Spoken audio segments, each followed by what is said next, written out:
Hello guys, તમારું સ્વાગત છે અમારા વ્લોગમાં. અને આજે આપણે ખેતરમાં આવી ગયા છે અને તમે જોઈ શકો છો કે આપણે મગફળી વખોડેલી પડી છે અને મગફળીની બાથો કરવાનું ચાલુ છે.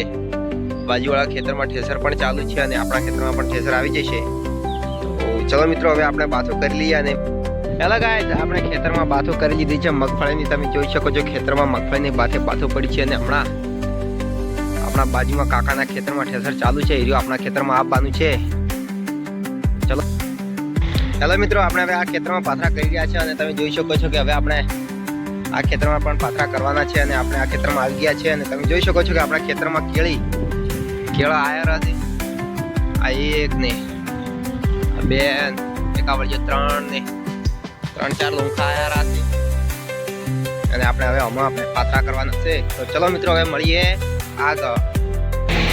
તો મિત્રો, આપણા ખેતરમાં ઠેસર આવી ગયું છે અને આપણે હવે ઠેસરમાં મગફળી નાખવાનું ચાલુ કરી દીધું છે. તમે જોઈ શકો છો કે આપણા ખેતરમાં મગફળી કાઢવાનું ચાલુ કરી દીધું છે. તો દેશી જુગાડ વાળું ઓટોમેટિક મગફળીનું ઠેસર લાવેલું છે.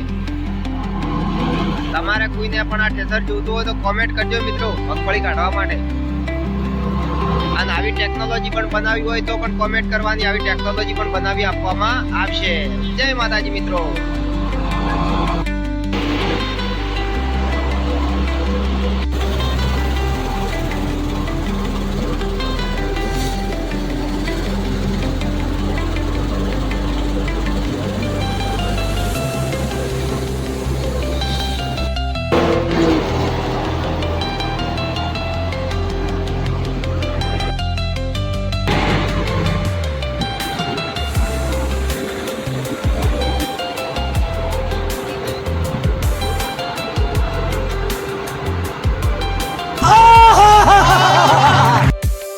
ગાય તો 4 બાત નથી તાશીનમાં થોડુંક લીલું આવ્યું, ફસાઈ ગયું, ઠેસર બંધ થઈ ગયું.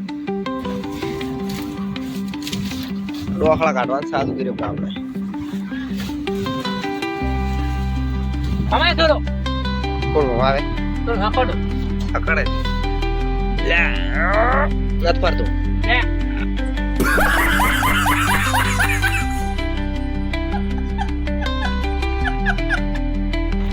તો મિત્રો, આપણે આ ખેતરની મગફળી લઈ રહ્યા છીએ.